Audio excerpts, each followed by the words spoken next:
In this tutorial, I'll show you how to use Salesforce Dynamic Prefill with Jotform. Open your browser and go to jotform.com, then sign in to your account.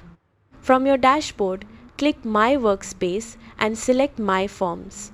Find the form you want to connect with Salesforce, then click Edit Form to open it in the Form Builder. At the top of the page, click the Publish tab.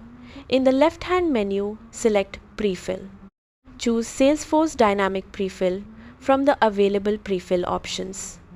Next, select the Salesforce environment you want to use.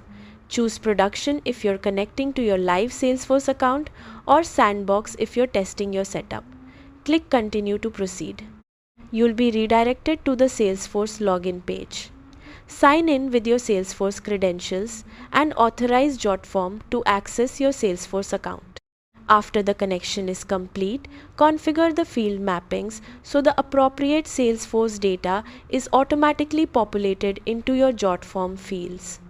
Once you've finished the setup, save your changes and test the form to make sure the Salesforce data is prefilled correctly.